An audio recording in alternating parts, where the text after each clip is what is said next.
Bonjour à tous, petite vidéo rapide parce que c'était pas forcément le sujet que je voulais aborder dans l'immédiat, mais il y a eu quelques changements récemment là, qui ont fait un petit peu de bruit. Je parle de la CAF, la Caisse d'allocation familiale. Ça concerne quand même beaucoup de gens dans ce pays. Donc si vous êtes allocataire, désormais on vous demande de vous identifier, non plus avec votre numéro d'allocataire comme c'était le cas auparavant, mais avec votre numéro de sécurité sociale.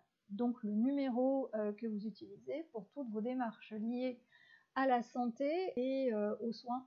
Donc en pleine pseudo-crise sanitaire, c'est absolument pas anodin, et comme on va le voir un petit peu plus tard, c'est fortement lié à l'arrivée de l'identité numérique. Pour vous situer les choses, le mois dernier, le 13 septembre précisément, j'ai eu un appel assez étrange d'un conseiller Amélie. Donc Amélie, c'est le site de l'assurance maladie, qui voulait avoir un certain nombre de renseignements très personnels à mon sujet. Il a dit en substance ceci précisément: nous sommes en train d'harmoniser les fichiers de l'assurance maladie, de la CAF et des impôts. Donc harmoniser dans leur langage, ça signifie tout simplement mutualiser, fusionner. Ils sont en train de regrouper tous les fichiers en un seul. Donc aujourd'hui, si on vous demande de vous identifier avec votre numéro de sécurité sociale, c'est précisément parce que c'est ce qu'ils sont en train de faire. Ils sont en train de rassembler les fichiers de plusieurs administrations en un seul. Alors je vous propose de regarder tout de suite en quoi ça consiste. Donc vous allez sur le site caf.fr et vous allez cliquer donc en haut à droite sur mon compte, comme vous avez l'habitude de le faire. Et là, en fait, on vous dit connexion, tous les champs sont obligatoires. Donc vous allez voir que la terminologie qui est utilisée, elle est très très intéressante, elle est très révélatrice. Donc tous les champs sont obligatoires. Numéro de sécurité sociale. Et quand vous cliquez sur le petit point d'interrogation, on vous montre bien donc la fameuse carte vitale de l'assurance maladie, et on vous indique donc quel est le champ que vous devez compléter. Et si vous ne le souhaitez pas, vous pouvez vous identifier avec France Connect. Mais j'ai envie de dire c'est pire, parce que c'est comme choisir entre la peste et le choléra. France Connect, c'est ce qui vous prépare à l'identité numérique. En bas, vous avez une petite bulle d'aide. Et si vous cliquez dessus, vous allez voir que là aussi, le vocabulaire qui est utilisé est très intéressant. La connexion à votre espace Mon Compte change. Vous devez utiliser votre numéro de sécurité sociale et vous devez créer un nouveau mot de passe, etc., etc. Alors, devez, ça vient donc du verbe devoir, hein, et devoir, c'est comme obligation, ça concerne les personnes, hein, parce que les êtres humains, ils ont des droits, mais les personnes, elles ont des devoirs et des obligations. Et si vous souhaitez avoir plus d'informations, moi c'est ce que j'ai fait, parce que j'aime bien aller tout en bas et regarder les petits messages que la plupart des gens n'ont peut-être pas remarqués. Pour savoir comment sont traitées vos données personnelles, consultez la page Informatique et Liberté. Alors on clique dessus et on aboutit effectivement à cette page concernant toutes sortes de dispositions relatives à la CNIL. Moi, je suis allée jusqu'en bas, parce que là, encore une fois, c'est tout en bas que c'est le plus intéressant. Authentification et immatriculation. Et là, vous avez un lien cliquable qui s'appelle Règles d'authentification et d'immatriculation des assurés. C'est un fichier PDF. Et ce fichier, il a été édité donc par le ministère de la Santé et le ministère des Finances. La santé et les finances, on pourrait se demander a priori, mais quel est le lien entre les deux?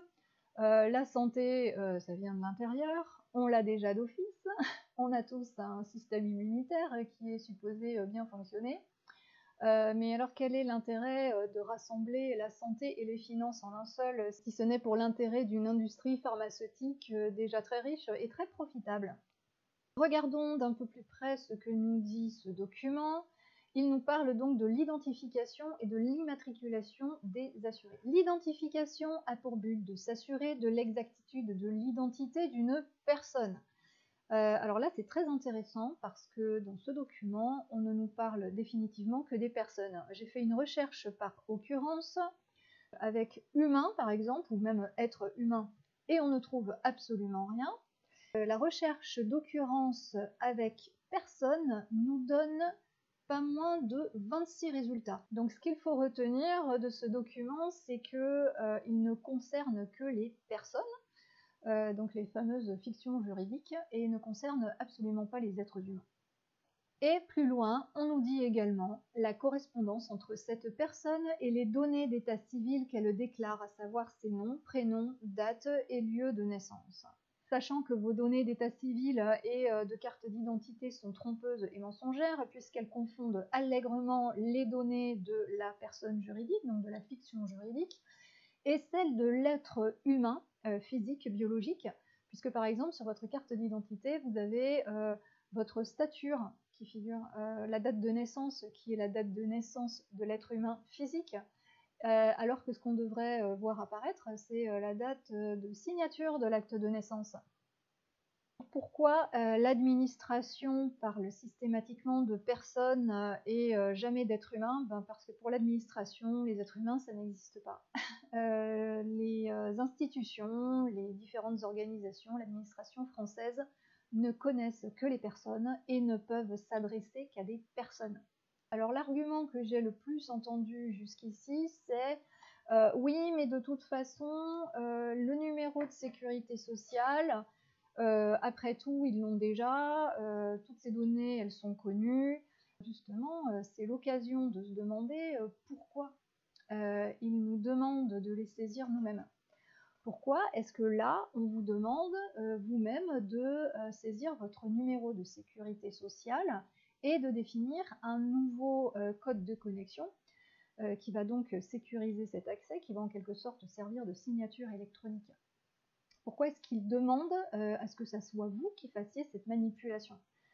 Et ça, c'est vraiment le genre de question qu'il faut prendre l'habitude de se poser, parce que c'est jamais un hasard.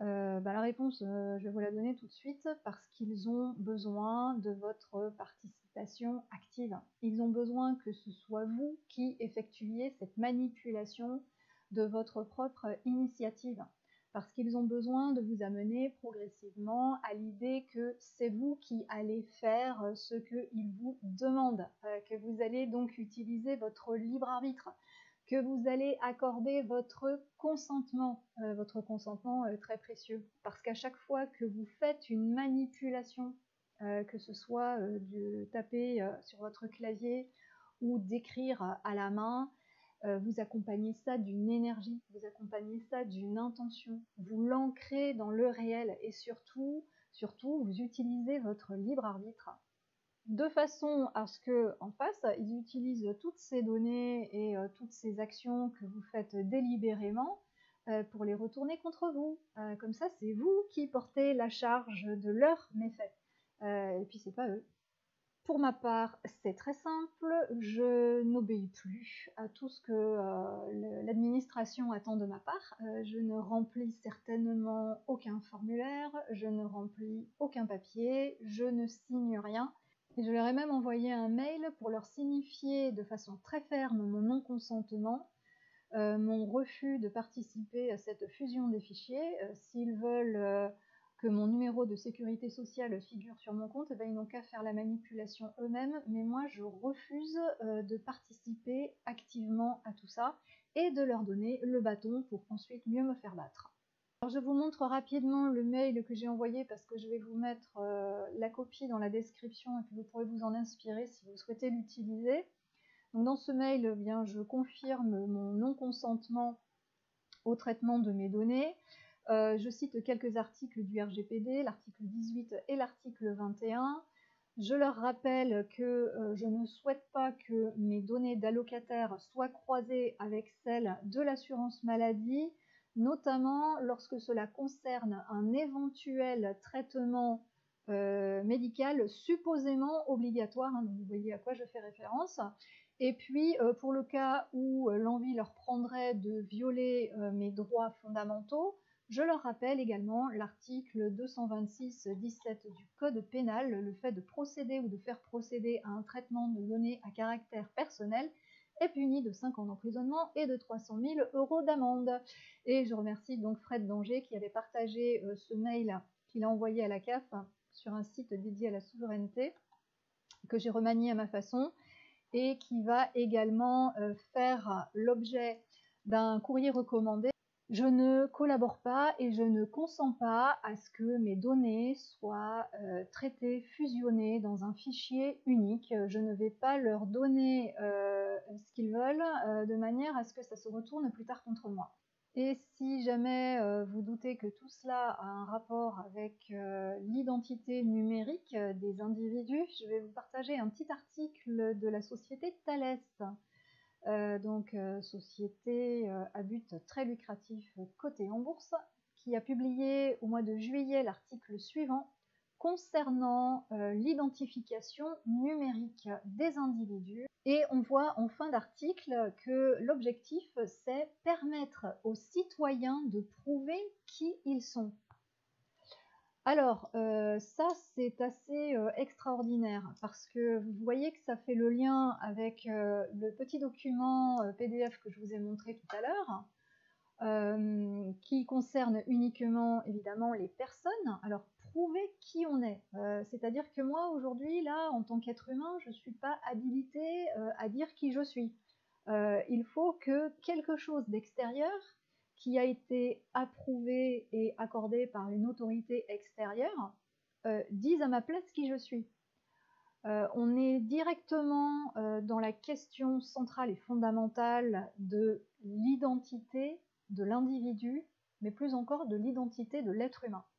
Et donc progressivement, on écarte l'être humain de la question centrale et fondamentale pour le diriger vers l'identité de la personne qui va devenir une identité numérique, virtuelle, et donc un objet connecté.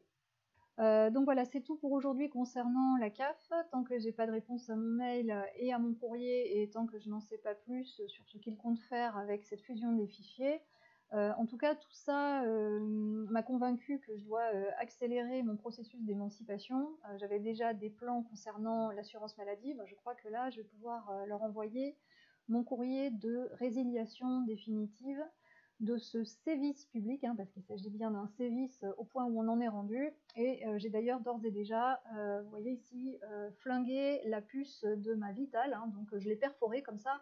Je ne pourrai plus m'en servir, mais personne ne pourra l'utiliser non plus, puisque je vais la renvoyer à son expéditeur. Donc je vous donne rendez-vous bientôt pour une prochaine vidéo. Au revoir.